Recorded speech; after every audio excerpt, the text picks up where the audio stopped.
Well, we finally reached the first movie of 2017 in the month of January. Please be good. Hidden Figures is a new biographical drama about three women played by Taraji P. Henson, Octavia Spencer, and Janelle Monáe. And these three women were some of the keystones that allowed NASA to launch their first spaceship into orbit. Biographical pictures really fall into one of two categories for me.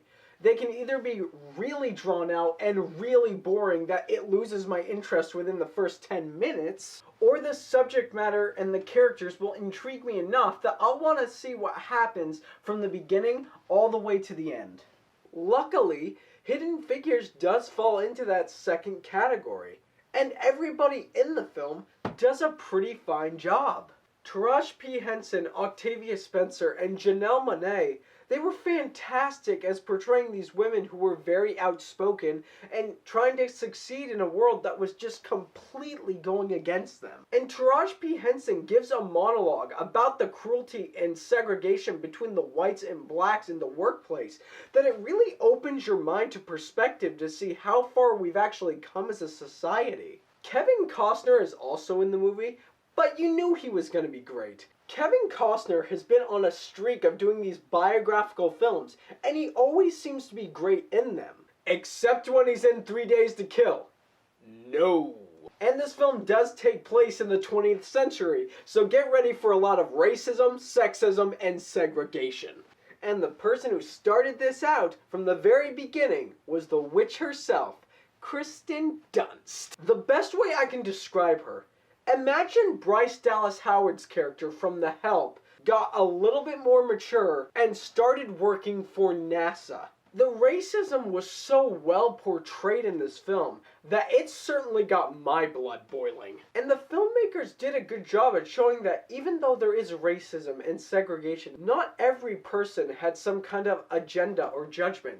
There were those few gems who would help these women try to succeed in any way that they could. And with all of those situations and characters tied together, it made for a pretty interesting biographical drama.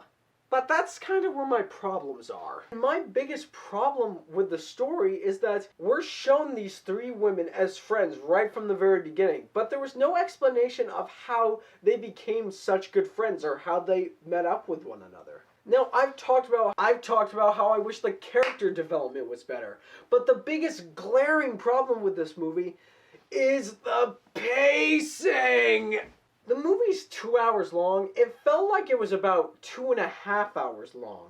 And for the most part, it has to do with certain family elements with each of the three women that just slowed it right down. If they had cut this movie back to about 1 hour and 45 minutes, I feel like it would have been much better. Now, pacing and character development aside, Hidden Figures is a surprise, especially for the month of January. Now, although I can't personally see myself watching this movie ever again, I can say that it is a powerful film. It certainly is an important film. And I can happily say that Hidden Figures is definitely a casual watch. But as always, it's not what I say, but what you say that matters. So, have you already seen Hidden Figures? And what is your favorite biographical picture about the 20th century? Leave a comment down below telling me your thoughts. And if you like what I had to say and you want to see more, click right there and subscribe and become part of the fray of nerds who love cinema. You all have a fantastic day.